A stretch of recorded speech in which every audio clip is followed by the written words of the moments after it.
Yeah, hi. It's really crowded, so I didn't expect that much interest in that topic. Yeah, my name is Tobias. As you said, I'm a freelancer in NLP and machine learning. And yeah, welcome to my really opinionated talk on NLP baselines and how to get started with baselines in NLP. And then probably some things that you can build on top of these baselines, briefly. So it's really opinionated, and let's just jump right into the agenda. So first thing is we'll give you a short introduction to build, measure, learn framework, the general idea, which most of you are probably at least intuitively familiar with. And then from there, kind of derive what makes a good baseline. At least to me, it's the opinionated part.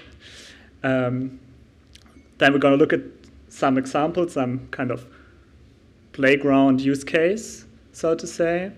And then sprinkle in, I mean, it's a bit at the end, but sprinkle in some weak and transfer learning ideas that you can mix in with these baselines or move on to these baselines. Yeah, the large disclaimer that probably you in the back cannot read, but of course, you might disagree with some of the things I say. There are a lot of different situations, right? A lot of different applications. And there's, of course, no one-size-fits-all approach. So I hope at least the first half of the talk will also apply to general machine learning ideas. Yeah, and some of the NLP things, of course, won't apply to all NLP problems you might encounter. But it might give you some ideas. So the general guideline is it's my opinion. If something sounds useful to you, just pick it up and use it. And if you do NLP, probably think about some of the things I say if it makes sense at some point, right? So yeah, let's just start right in. So what's the framework? The build, measure, learn framework, which is commonly considered like a framework for how to come up with prototypes or minimal viable products in building something. It's usually in 3 or 4 steps. So I like to include a iterate step because I think it's important to think about that you come back at the end and start over. And that will also have a bit of effect of how I consider baselines. So yeah, and briefly, I mean, you start by building something, then you collect data about it, it's the measure step. Then you derive some learnings from your data. And in the end, you iterate and improve building and then do the whole thing again. And let's look into the details. So at the build step, if you are presented with a machine learning problem or an NLP problem, from my perspective, you want to build a simple model or a prototype first, as simple as possible, I would say. That should help you get started with collecting data and testing the application, if it's actually useful, what you're building, the problem you're working on, is it actually useful? And what does that mean for your baseline? So there are kind of 2 key things from this step that your baseline should satisfy. I hope you can read it in the back. It's a bit smaller. The room is a bit larger than I expected it to be. Yeah, so the 2 things there is it should do something reasonable. You should have a baseline that does something. It's not completely random or so. Otherwise, it's not useful. People should be able to play with the baseline or with the tool to see something. And then secondly, it should be fast to develop and fast to run. You don't want to wait for days to see some results. Optimally, you can run it on your laptop, put it in some API quickly. That should all be easy. Yeah. So the next step will be the measure step. This is the step where you collect data and evaluate the performance of your baseline. And this step is particularly important because this is also a step where you set up evaluation pipelines and think about how do you measure the things and how does it fit into the broader system your company or your project or your team is building. And again, how does that affect how you think about the baseline? So at this step, you also want people to be able to play with it. So you want to put it out, you want to find users that do something with it, or stakeholders get involved, because that helps your understanding. And you want to get feedback as early as possible, because like most reasons I have seen data science or machine learning projects fail is because there's no real match between what you're building and what actually is needed. And that you want to figure that out as early as possible. And Grady or Streamlit or these kind of libraries are great for that, to get something out quickly that people can touch and play with, even with low tech experience. Cool. And now we come to the learn step. At this step, you want to understand the metrics or the business metrics better. You want to get an understanding of what is actually required for the solution, like how the metrics you might pick, for example, for your classification algorithm, are they symmetric? Are false positives more problematic than false negatives? Stuff like this, you want to figure it out there. You probably want to acquire some domain knowledge there yourself, like that you know what the system's actually outputting and can make some reasonable decision about the quality of that output. And you want to learn about the issues in the data and the general problem setting, like understanding what could go wrong, what is probably wrong in the data collection, in the data preparation, in the application of the system. That's what you want to learn there. And how does it affect your baseline? So the baseline here should help you to understand the problem better. So if possible, it should be no black box solution, but it should rather give you quite specific information about what is going on between the output and the input of your system, so that you can understand something about the problem better. And probably you can use that later for get some weak labels. We talk about that briefly later. And after that, you go back to the table, basically, and repeat the whole process of building, measuring, and learning to continuously improve the system. There you collect, of course, more data, receive feedback, or more feedback, and refine the performance. Yeah. So that's the general framework, and and what does it mean to the baseline at this point? It should help you, like it's one essential piece of a baseline, or like property of a baseline. It should help you to keep track of your improvements, right? So that you can make educated decisions in the future. So you want to compare all further developed models or systems to your baseline to see, like, is it useful to have something more sophisticated at the cost of that sophistication, right? If you have, like, I don't know, 90% with a baseline, is it worth it to deploy like a crazy system for 95%? And there are a lot of cases where it's worth it, and there are a lot of cases where it's not. So like get these relations straight, and that should help. And then also like measure, of course, like how much you can improve over time compared to the baseline. So you want to put a flag in the ground, basically, to see like this is the minimal thing I get when I'm just thinking about it for an hour or so and build some, or like for a day probably, but not like for a month. Yeah, so that's a general framework and a general idea of what I think is a good baseline, especially in the area of NLP. And let's look at some product example. What's the time? Really good. So let's say, so I picked a topic where all of you are kind of domain experts, right? So we want to build a software, where we have a web platform based on recipes, and we want to add some, or we are asked to add some machine learning features there. And I mean, you all kind of have an opinion about food and about, recipes probably. So that's helpful for imagination, but in general, this might not be the case, so you might have to acquire some more domain knowledge.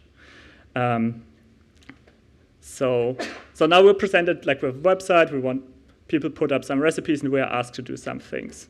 And so the first thing we are asked to do is basically tag recipes in 3 categories based on vegan, vegetarian, or with meat. Okay? Relatively simple. So we have our domain knowledge, and we think about it, and we think, like, what can we do?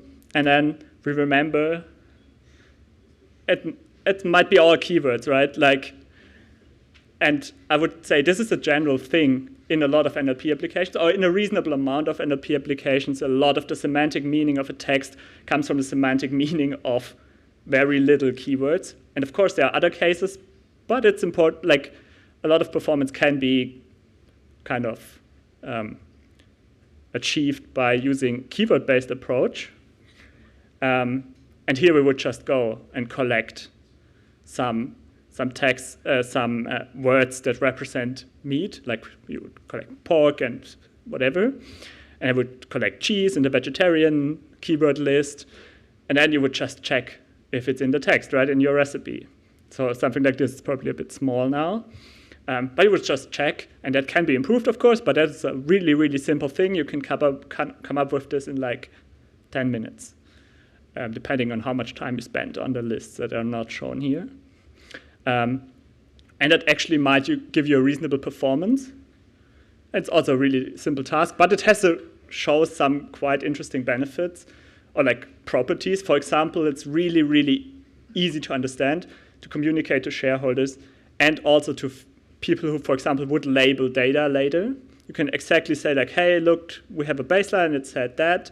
Why does it say that? Because of this keyword present, for example, which might be a huge benefit.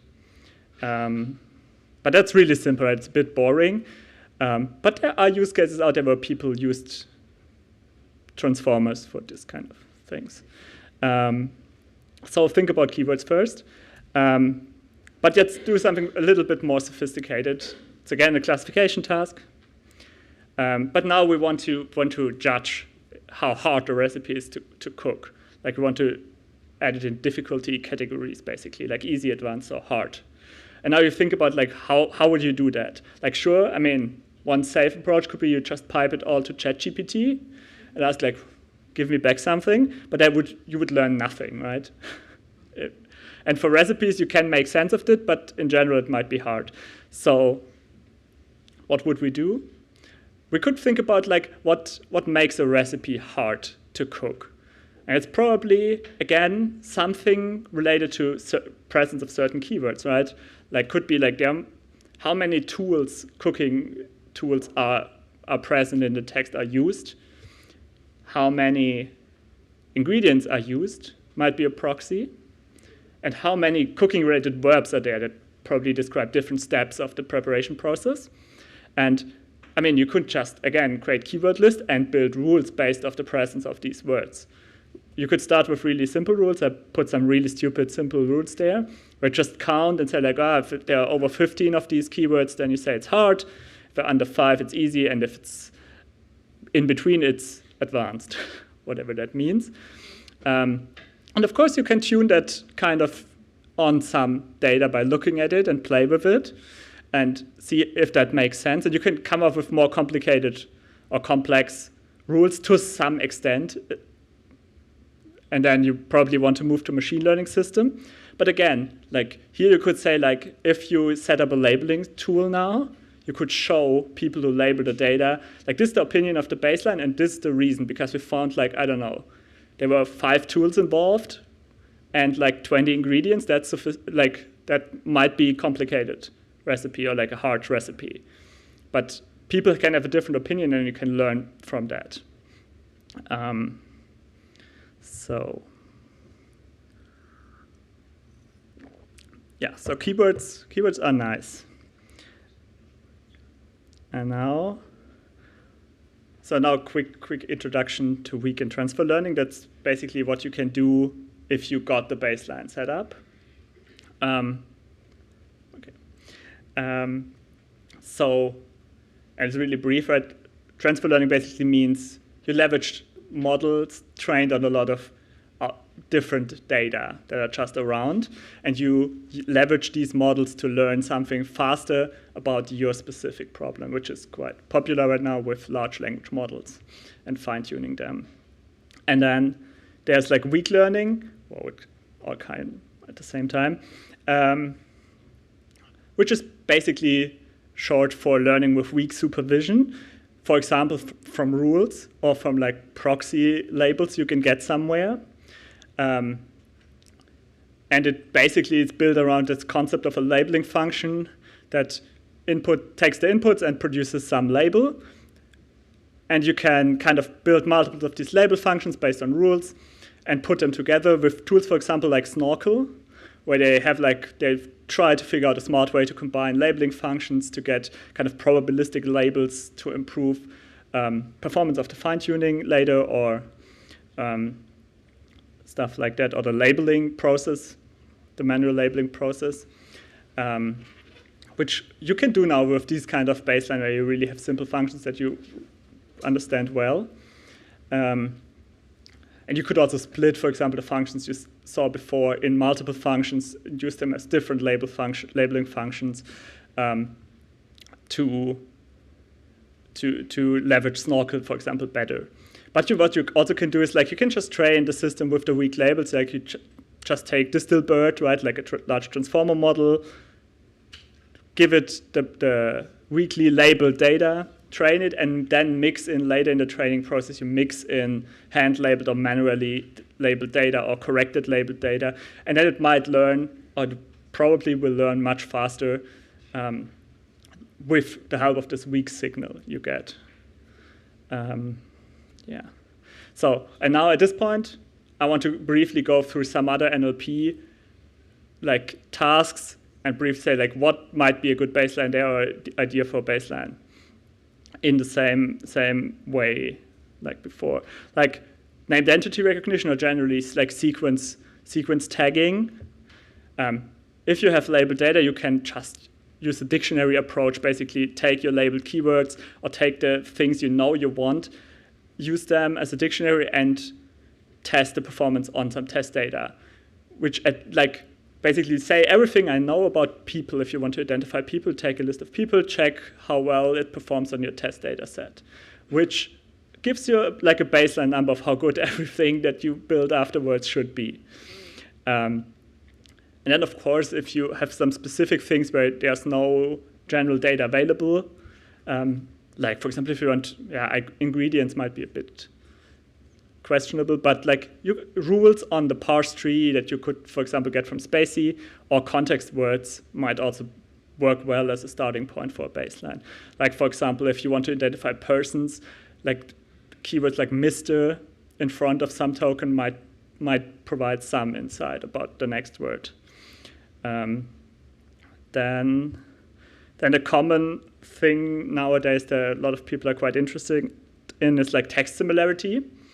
For example, in our use case, if we say show me similar recipes to the recipe I'm looking at right now, and a lot of people just jump to the sentence transformer thing now, but what you actually can do is TF-IDF with bag of words, which is basically just also weighted keywords-based approach, I would say, which can, of course, also be used for topic modeling and clustering.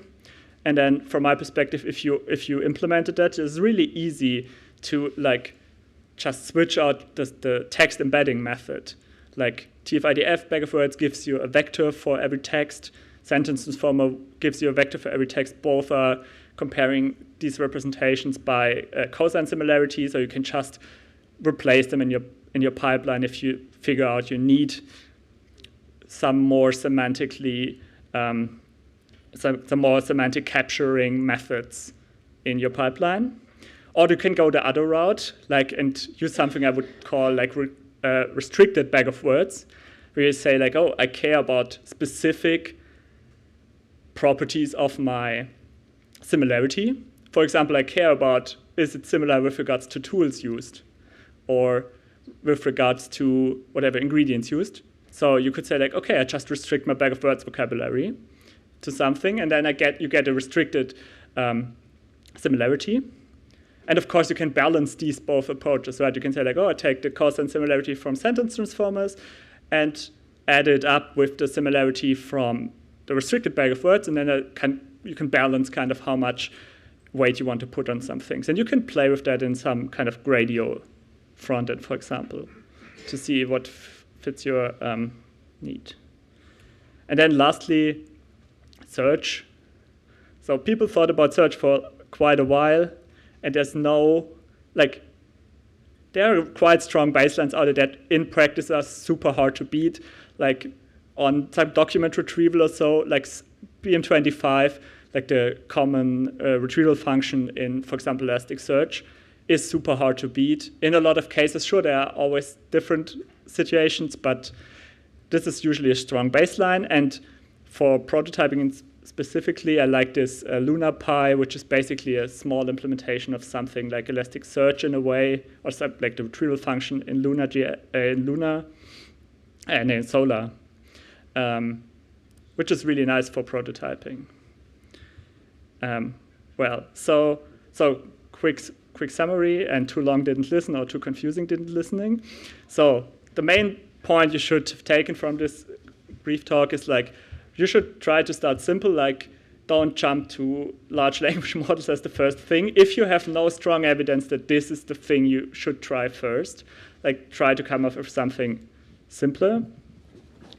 Then the next thing is build baselines where you can learn from. Like what is it worth if you cannot learn from the system? Like sure, if it performs perfectly well on the first try, then you're fine and you don't have to learn anything. But if it doesn't perform well, then you're just screwed and you have to go back, spend a lot of time, probably need to build a baseline then.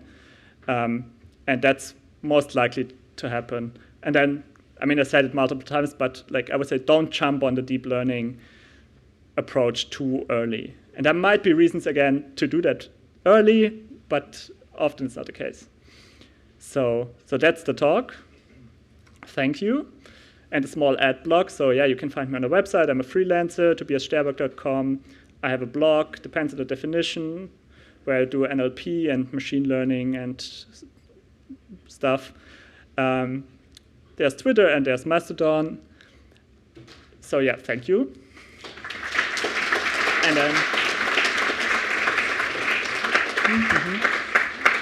and I have another ad block really quickly. So I'm working with some German nonprofit, where I'm also co-founder, where we try to prevent discrimination by algorithmic systems, and we work with public sector and companies. So if you're interested in like kind of ethical AI and fairness, you can talk to me. And we're also developing right now, it's not public yet, but it's like Bias Slice, which is a NLP bias detection toolkit, basically. If you're interested in that development, also talk to me, please.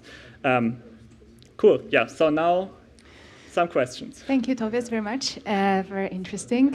I've checked the Slido. There are no questions, but maybe some of you have some. Or everyone's happy.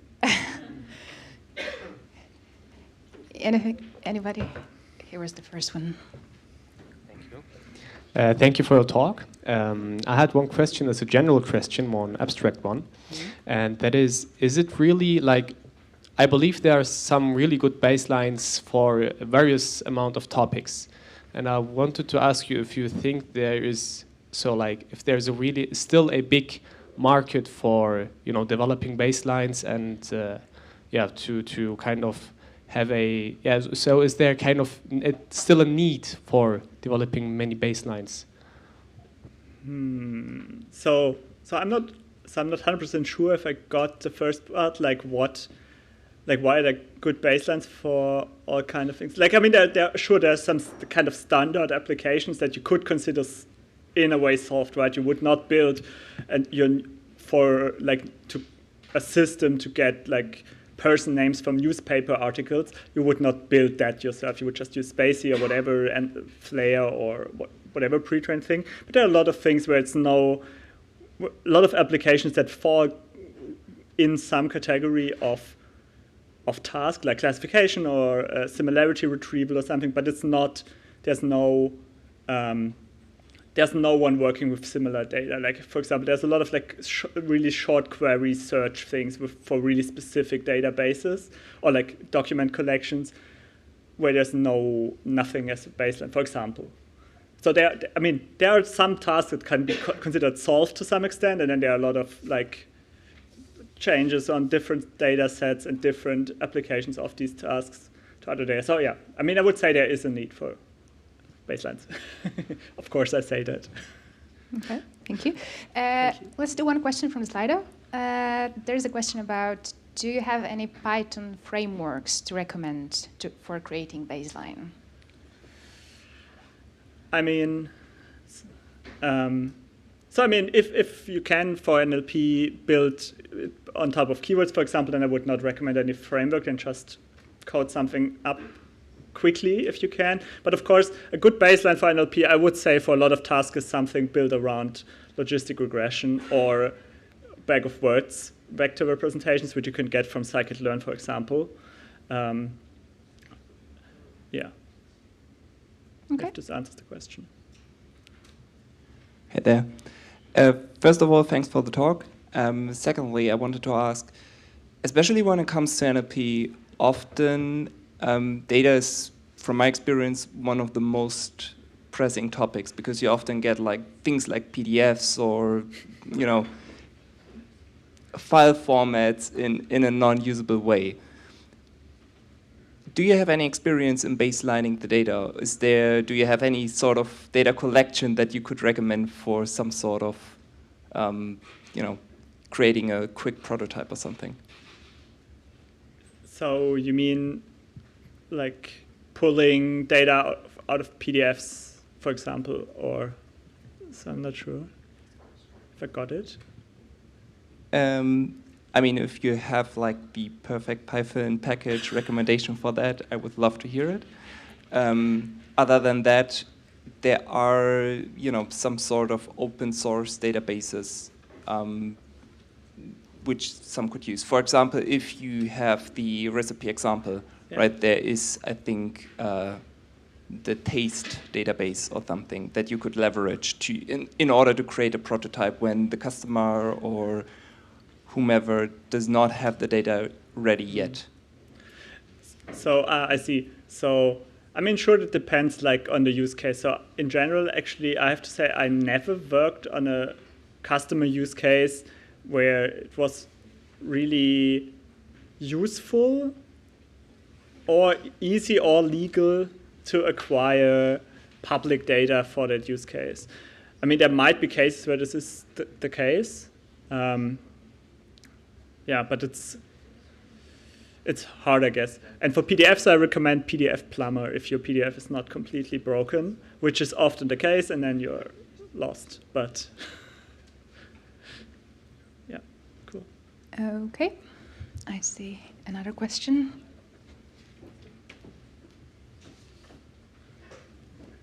Thank you for the talk. Well, I have a question because by my experience, sometimes these baselines are very good. And by implementing something very complex, the performance you get doesn't justify the complexity of maintaining it, deploying it. But in reality, you are competing, for example, you're a freelance, you're competing with all the freelance that they're trying to sell magical solutions with very complex solutions to justify their work. How would you deal with that if you know that in practice, probably a baseline is good enough? Good question. So I mean, in general, people hire me to solve their problems. And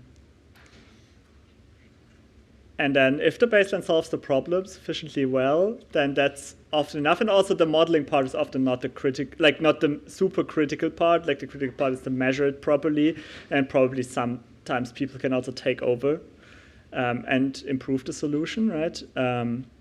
I mean, I know there is like the field of like, yeah, but we need a deep neural network for it because we need to tell that to management, and that happens. Yeah, but in general, people are happy if they get a working solution, however that is produced. Yeah.